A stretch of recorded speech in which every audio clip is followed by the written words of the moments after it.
Con el compañero dirigente del Partido Obrero, economista, lo presentan de tantas maneras, a Marcelo Ramal. Buen día, Marcelo, ¿cómo estás?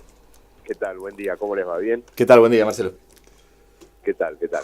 Bueno, escúchame, Marcelo, ¿cómo estás viendo esto? ¿Impactó el tema del tarifazo de nuevo? Y está muy raro esto, ¿no? De un año electoral en medio de un ajustazo tan brutal.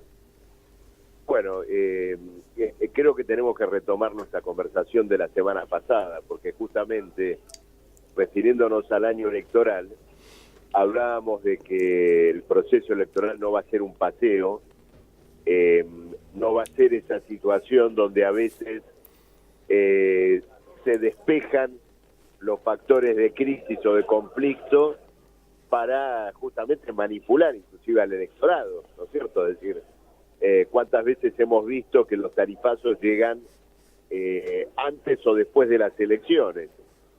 Pero acá se da esto que justamente vos recién tan claramente marcaste. Es decir, que vamos a tener un año electoral y marcado también por el impacto de los tarifazos, lo cual habla, ¿no es cierto?, del carácter de la crisis que estamos atravesando y de un gobierno que para poder sostenerse ha elegido el anclaje del Fondo Monetario Internacional, del capital financiero, y tratará con eso de lidiar en las elecciones. Este tarifazo ha sido exigido directamente como consecuencia del acuerdo que el gobierno ha firmado con el Fondo Monetario Internacional y como resultado del presupuesto que en acuerdo con el Partido Justicialista se votó en el Congreso de la Nación.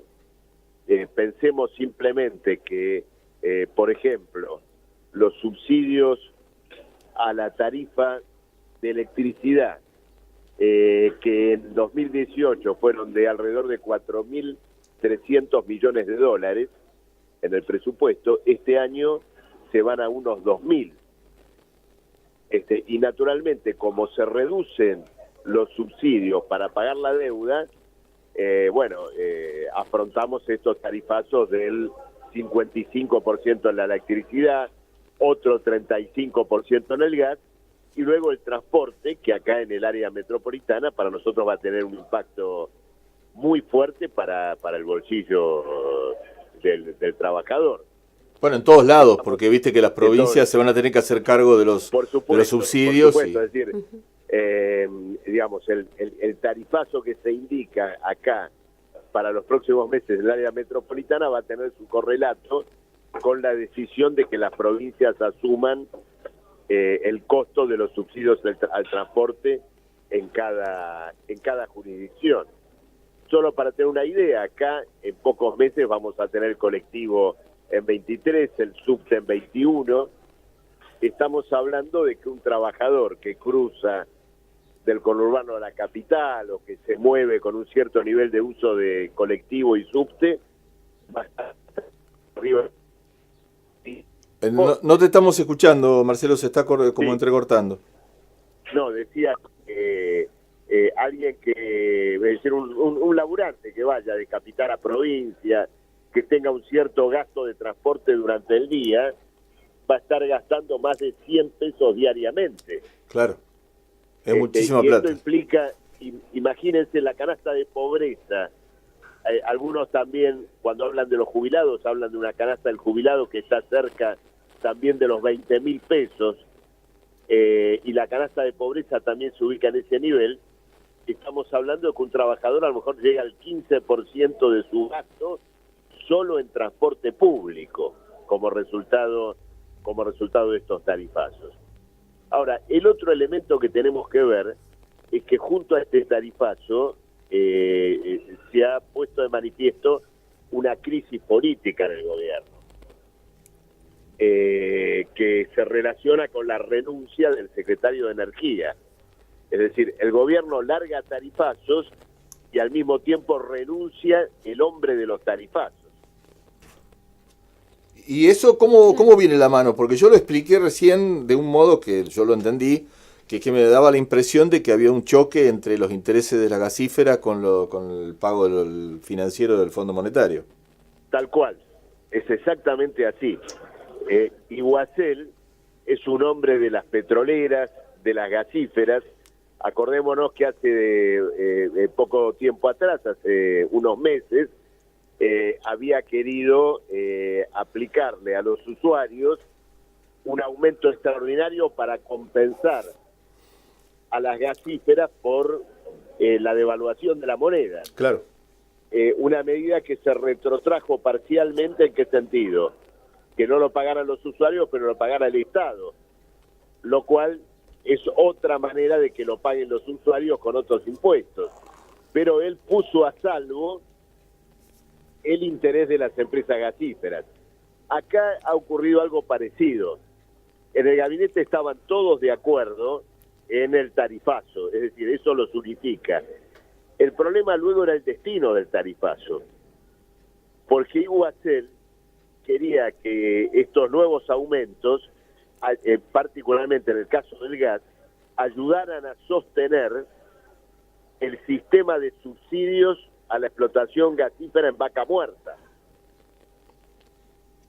Y Duhovne dijo, no, este dinero es para reducir el déficit fiscal, para asegurar el pago de la deuda y cumplir con las pautas del presupuesto 2019. Entonces, efectivamente, hay un choque entre, podríamos decir, el capital petrolero y el FMI, y esto tiene que ver y desnuda la verdadera naturaleza del boom o del supuesto boom de los hidrocarburos en Vaca Muerta, que fue sostenido en base a un régimen de subsidios que se sostenía, en este caso, a través de tarifazos. Está claro. Bueno, Marcelo, está bien, lo del tarifazo obviamente que va a ser un gran tema durante todo este año. Después está el problema de cómo se van a encarar las paritarias y todo el sistema de contención social que han logrado armar, con la complicidad, por supuesto, del justicialismo, que ha depositado toda la historia en, bueno, ver quién gana una elección o cómo se puede resolver el tema por vía electoral, pero teniendo controlada y paralizada la acción de los trabajadores frente a la crisis que se está viviendo. Claro, yo creo que este nuevo tarifazo, Miguel, vuelve a poner en tela de juicio el famoso AI 2019, porque cada vez es más claro que el 2019 va a ser un año de brutal ajuste, de condiciones muy difíciles para todos los que viven de un salario, y por lo tanto interpela y coloca al rojo vivo la responsabilidad de los sindicatos y de las centrales obreras. El AI 2019 cada vez más aparece como un rebusque de los que se están sirviendo de esta crisis para tratar de imponer su salida político-electoral, por un lado, pero cada día está más alejado de la población que vive de su trabajo, porque para el que, como decíamos antes, va a tener que gastar 150 pesos por día en transporte, no hay 2019, no hay posibilidad de esperar. Entonces, efectivamente, hay que poner un gran esfuerzo en instalar este debate en las organizaciones obreras, reclamar la deliberación, los plenarios, y salir a una acción y a una lucha frente a todo lo que está ocurriendo. Si no lo hacen las centrales obreras, indudablemente que esta insatisfacción popular se va a expresar de alguna manera. Ayer en la ciudad, todavía de un modo velado, hubo un amague de cacerolazos, pero creo que simplemente es un síntoma o una primera punta del cuadro y del clima social que se va creando en torno de este ajuste. Vos sabés que, claro, el tema de los tarifazos es un tema muy delicado porque en el caso nuestro, además se le suma la reducción de los subsidios regionales. Correcto. Que existen. Entonces, por ejemplo, a nosotros cada 6 meses nos están bajando un 10% del subsidio. Hoy todavía tenemos un 50% de la tarifa subsidiada, pero ya con la eliminación de los topes que había fijado en su momento Aranguren, Claro. El último tarifazo del 1 de octubre ha hecho que haya localidades del interior nuestra donde todavía no están conectadas a la red de gas, sino que dependen de que vaya un camión a cargar un cepelín que después distribuye en el pueblo. En esas localidades, al eliminar el tope, los han llevado a tarifas que prácticamente una familia común gasta 10, 11 mil pesos de gas. Claro, sí, sí. Y todavía tienen el 50% de subsidio. O sea, imagínate a dónde vamos a terminar de acá a un par de años cuando termine la rueda esta de la eliminación de los subsidios, si es que no logramos frenar ese proceso antes. Totalmente. Y además, digamos, hay que señalar que es la defensa o el intento de apuntalar un modelo fracasado. Mira, en este tema, en estos dimes y diretes sobre la renuncia de Iguacel, aparecen otros dos datos que creo que es interesante que el oyente los conozca. Una, que él estuvo hace alrededor de un mes en las ciudades petroleras de los Estados Unidos tratando de vender vaca muerta, ¿no es cierto? Es decir, tratando de atraer inversiones. Hizo una presentación con láminas, con diapositivas, con PowerPoint, tratando de mostrar las ventajas de invertir en vaca muerta y, bueno, la gestión fracasó, fue un fracaso completo, no logró el interés de inversores, en parte también por esto que decíamos antes, ¿no es cierto?, de la existencia de que se ponía en tela de juicio el sistema de subsidios. Y el otro tema importante, que también está en el telón de fondo de esta renuncia del secretario de Energía, es el problema del precio de la nafta. Porque, como todos sabemos, hubo una baja muy importante en el precio del petróleo, que es su materia prima, y sin embargo las naftas no bajaron. Iguacel no dio respuestas a esto.